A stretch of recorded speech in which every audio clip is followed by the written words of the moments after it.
Hi everybody and welcome to StashBlaster Quilts. My name is Maria and I am here to help you sew more quilts in less time with less stress.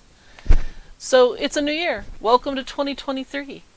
And so I need to learn some lessons. For example, I forgot to turn these lights back on because they were really hot when I was in here a little earlier. So I apologize for that. So anyway, so it's 2023 and it's first week of January, and so I want to talk a little bit about resolutions for the new year. It's a big thing. People have done it for hundreds of years, I guess. But I take a little bit different tack. I used to set an actual resolution that I was going to accomplish this massive project during the course of the following year. And that could be losing a huge amount of weight. It could be getting a project done. It could be any one of a number of things. And it's very hard to accomplish something that's that big and that all-consuming, basically. It's requiring huge changes to lifestyle, potentially. And so I started looking at it as goals. It's not, I'm definitely going to get this done, I'm going to get this done in this period of time, etc., etc., etc., because then you feel like a failure. If your goal is weight loss and you have a week where you don't lose any weight, then that can be really a big setback for you. Not because you're doing anything wrong or anything different, but because your system goes through peaks and valleys and has some horizontal spots. So I decided to look at it as a goal, and then I did what I would do for any goal, and that's break it down into small chunks. So this year, my goal is to do a few 30-day challenges. Now, there's a man I was watching, I forget what his name is, and I apologize for that. I was watching him on YouTube because I had it just going, and it just skipped me to somebody I had never seen before. And he did a different 30-day challenge every month for a year. And he did things like getting up at 4 in the morning, or only taking cold showers, or running a certain distance every day, or whatever it was. And he was so burnt out on the concept of the 30-day challenges that he only did like 8 of them, and he was mad the whole year. So what I decided is no more than every other month, I will do a 30-day challenge for myself, but it's going to be a small thing. I am a Diet Coke fiend. Those of you who know me know that that's like my one huge vice is Diet Coke. And I am giving up all carbonated beverages for these 30 days. What I used to do, because I've done this a couple of times where I've given up caffeine, and so I would switch to sparkling water, which is also flavored and is also sweetened and all of that. And so the answer to that is no. Can't substitute to a caffeine-free soda like ginger ale or anything like that. All carbonation is gone. Somebody pointed out today, but wine's fine, right? Well, yeah, technically wine is fine. I don't drink wine very much, but yeah. But is it a huge improvement to my world? No. Is it something that everybody who sees me is going to notice this huge difference? No. Is it something where if I like it, I can continue? Yes. Is it something that at the end of 30 days, if I go back to it, it's a horrible thing? No. I'm doing it as a small challenge just to see how I do, because when I get off of the carbonation, I'm also not having my caffeine. Unless I have like hot tea or something like that, since I don't care for coffee. But I don't like strong tea. I like it really, really pale. So I'm also, as a side effect, giving up caffeine from my drinks that way. Now, chocolate has caffeine, so there you go. There's still going to be some of that. If you have made a resolution, that's perfectly fine.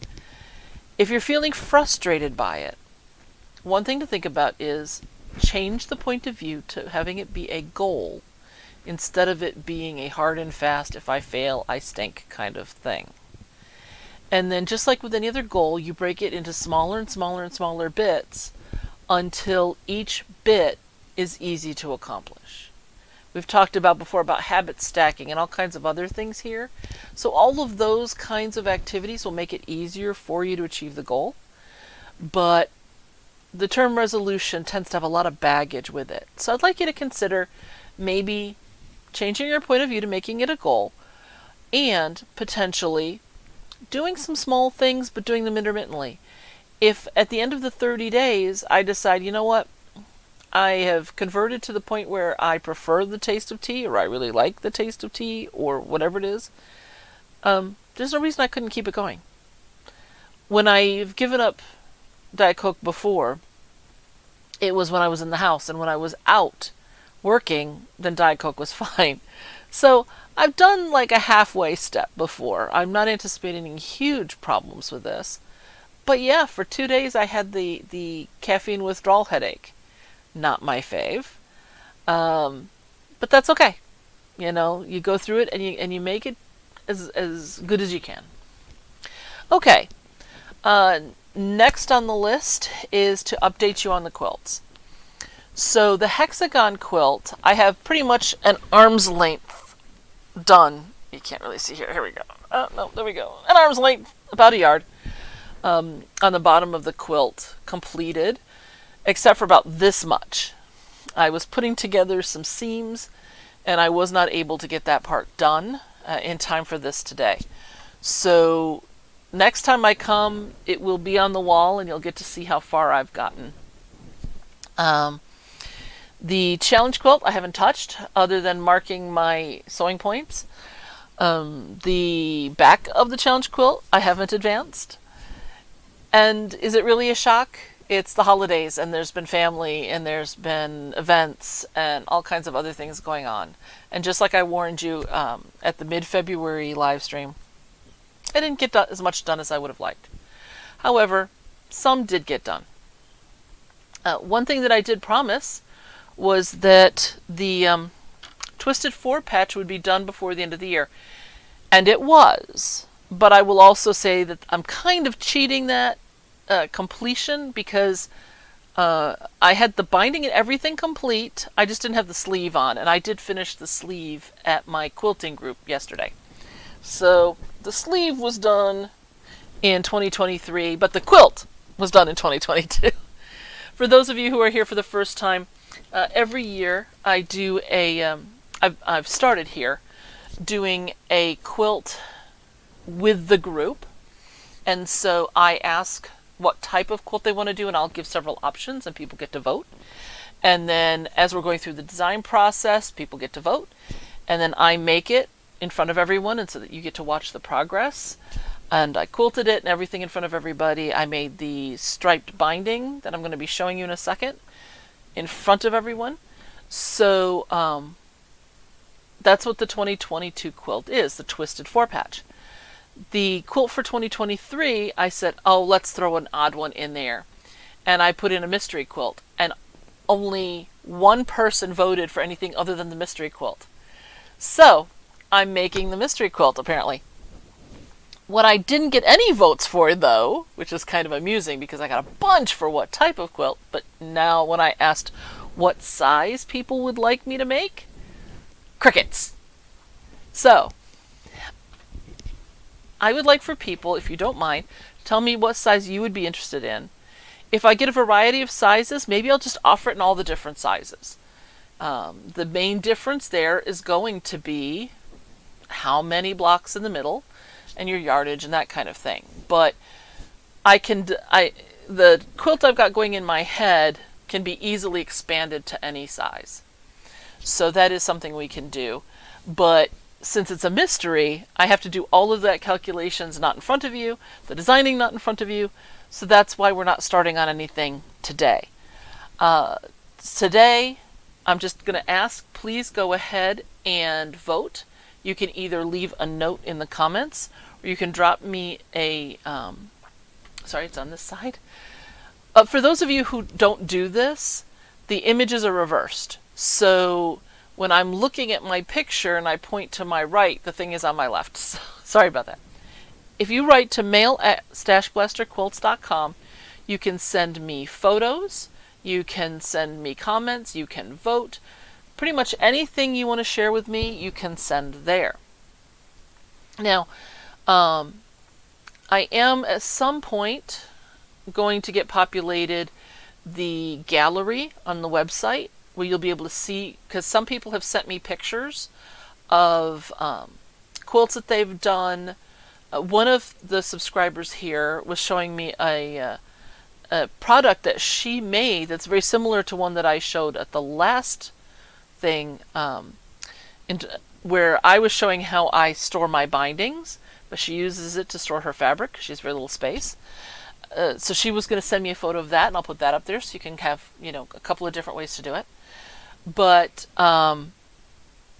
any of that sort of information, please go ahead and write to me at mail@StashBlasterQuilts.com, and I will get things up into the gallery as quickly as I can. In terms of the website, yes, some of the stuff is there, some of the stuff is missing. We're trying to figure out where it went, because if it went down into some black hole of Calcutta, I don't want to repopulate it all and have it disappear again. But some of my patterns that are for sale are there.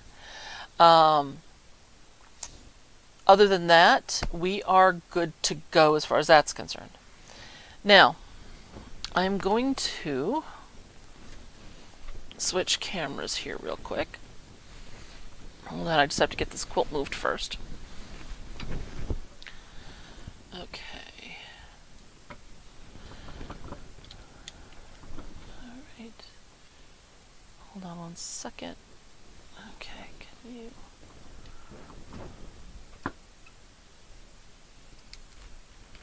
There, hopefully you can see this better now.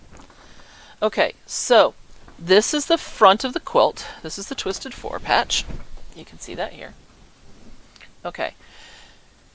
For those of you who were here before, I decided that I wanted to add this black sashing on. And the backing on the back was too short to accommodate for this, so I put a black stripe on both sides at that end. But the black sashing was to separate the Twisted 4 patch from the flanged striped border that we also did here. And so a lesson learned, normally if you're going to do a flanged border, the main part here, which is the stripe, you cut at 1 1/4, and the flange fabric you cut at 1 3/4, then you seam it like I did here. And then you sew it on the back first. Normally bindings are sewn on the front and then you wrap them to the back. In this case, you sew it on the back and wrap it to the front. And then you stitch right here in the ditch. And usually you can do that by machine. I chose to do it by hand because this is super duper thick because of all the seams in these stripes. This was a striped fabric that we made versus using a pre-printed striped fabric.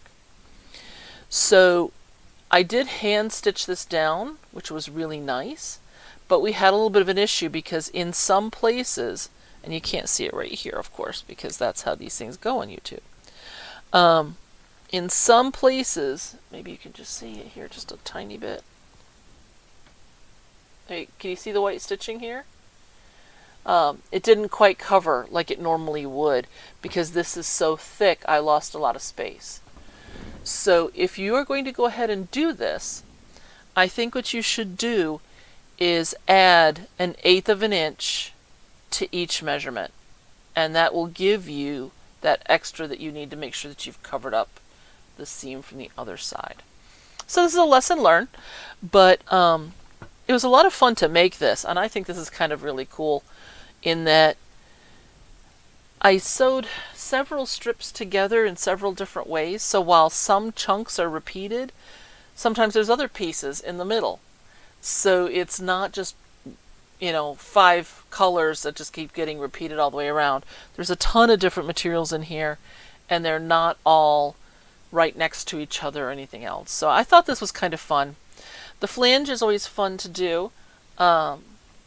And especially if you do it by machine, because if you stitch in that ditch, It's very clean, and you're not going to see any hand stitching, which is nice, but you don't have anything, where you're doing like a hemming stitch where you'll see it come over onto the fabric, because you've got that flange there that's going to be the focal point.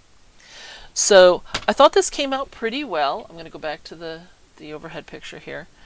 And so here we go. The spiral quilting, you can see, came out okay. It's not perfect, but one of the issues is, if you remember, I was using a very high loft batting. And why was I doing that? Because that's what I had in my stash. The idea behind this particular quilt was to use basic blocks that you probably already have a ton of anyway, if you sew like I do. A lot of the quilting that I do, especially late at night, or if I can't sleep, or if anything else is going on, or I only have a couple of minutes at my machine and I really need to sew, or somebody's gonna die. Not that it's ever like that at my house. Never, ever, ever. Is things like 4 patches and half square triangles. And so since I use those instead of necessarily working on my important quilt, so for example, if I have a commission quilt, I'm not going to sew that when I'm tired, because I don't want to have to rip it all out and make it perfect. I want to do something that's going to be super easy. So I will go to the drawers that I have, which are right behind where you're sitting, and pull out a drawer that's looking kind of full and start putting together 2 patches that are going to become 4 patches. Sometimes I set them up so that they're going to match, so if it's bird's egg blue and white, the same print and same white, I'll do another pair so that I'll be able to make a 4 patch that's only 2 fabrics. But sometimes I don't care, and I'll pull a light and a dark, or anything that has enough contrast, so a medium and a dark maybe, and sew them together. And then I'll find another set later and I'll sew those together until I make 4 patches. And then they go into my drawers, which are over here. And so I have square and a square, 9 patch flying geese, half square triangles, and 4 patches. Those are the 5 categories I have in my stack of drawers. And the nice thing about that is when I'm sewing them, any orphans that I've got get tossed in there. If there's any pre-sewn on the free table at my guild and nobody else takes them, I'll take them. I'll throw them in the bins. Because this quilt right behind me here, this was made all out of half square triangles that were in my stash. I didn't have to make a single one for this quilt. All I had to do was trim them all to the same size. So I saved a third of the sewing because it was already done. Now some people will say to me, well, yeah, but you still spent the time sewing it. But I did it when it didn't matter, or it was off a free table, or it was maybe the quilt design needed 2 flying geese, but I used the 5 square method of making the flying geese, so I had 2 left over. The leftovers went in the drawer, and I'll use them another time for something else. So the idea is just, you can be really flexible. And if you've pre-made this stuff, what are you going to do with it? So the quilt for 2022, the Twisted 4 patch, the idea was to use up any 4 patches that you had. And it could be either hourglass blocks or traditional 4 patches, because we were cutting them wonky, and they'll look exactly the same, regardless of which type it started out being, once you cut it on that weirdo angle. Okay? So that's what we did with that one. Again, with the website, we are trying to open up a new window for that, which is going to have each year's quilts. Because this year is going to be a mystery quilt, I'm going to try to post under a 2023 quilt tab the different steps as we go, so that you'll be able to refer to them later without having to watch the whole video. But that's, again, where did the pages go that were there that aren't there now? And how do I get it to work properly? So we're working on that. We're working on that as we, as we speak. My husband made Bim Bem tonight, which is a Korean rice dish, and it's very good, but for some reason it wants to enjoy our public discourse as well. So I apologize for any bubbles that you have to hear. Next, part of what I did during this break, since the third week in December till now, actually I started it in the beginning of December, is I've started going through some of the really old live streams to see if there were things in there that I could edit out for the tips and that kind of thing, but the quality is so poor, I can't put those out there.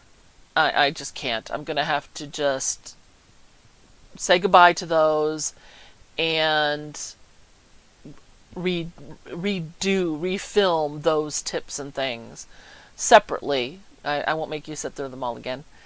But I will have to redo that so that it's better quality for you. But I did notice one thing.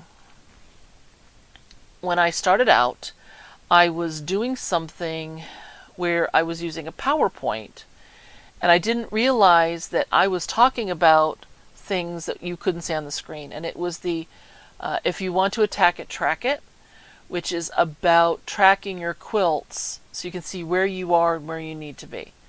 So with your kind permission, I'm going to go ahead and go over that spreadsheet again, but this time you'll be able to see the whole thing.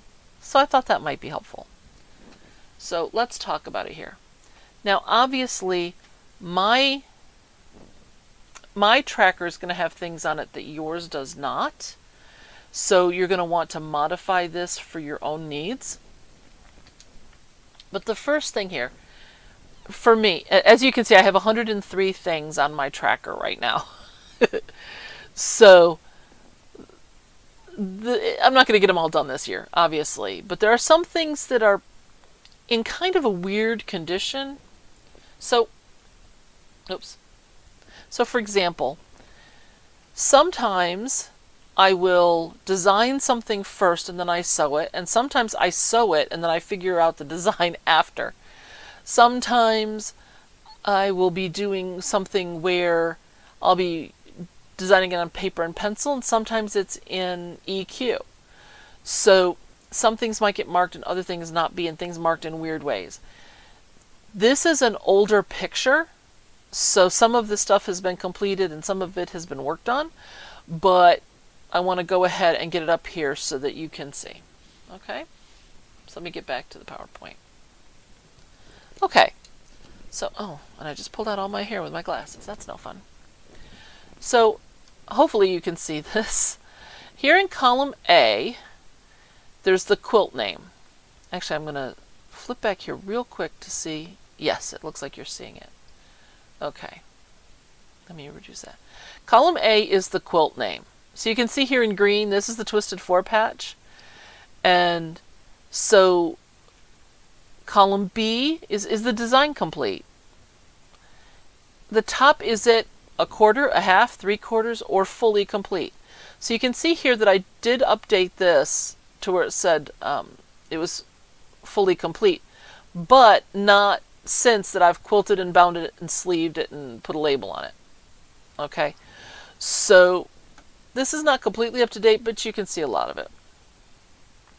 So top is complete. Then has it been quilted? Has it been bound? Does it have a sleeve? Does it have a label? Now, I was watching, well, actually I was taking a class, and the instructor said that the samples that she had not been quilted because they were lighter to carry if it was just the top and not the batting and the backing and the quilting and da-da-da-da-da. And then she said, well, that's my excuse and I'm sticking to it. All she did was stay stitch the edges. And so there are some times, like my samples for classes and things, that no, I'm not going to go ahead and make a full quilt out of this, complete with bindings and everything, because it's color samples, or it's just a different layout, or one of any number of reasons. So sometimes things will have, they'll be a completed project without having had everything done in terms of quilting, binding, etc. Okay. Now, next is, was it put into EQ7? EQ7 is the version that I'm using, which is a little bit older, but it works perfectly fine for me, and so I see no reason to spend money on a newer version. Have I taken a photo of it yet? Now, in terms of patterning, have I written the materials list? Have I written the direction verbiage?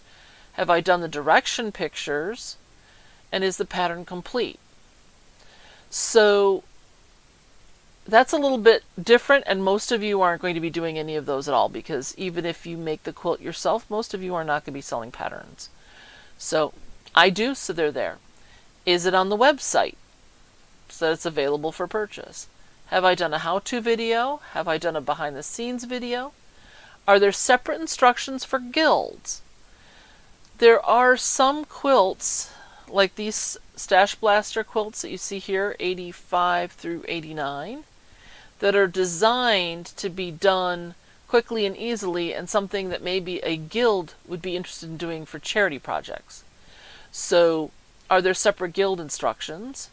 And then are there any notes? For example, do I offer a workshop on that? So these are what I use, but of course they're going to be different for you. What I recommend is a simple Excel spreadsheet, and all you have to do is think about what's important to you to know for the quilts that you're making.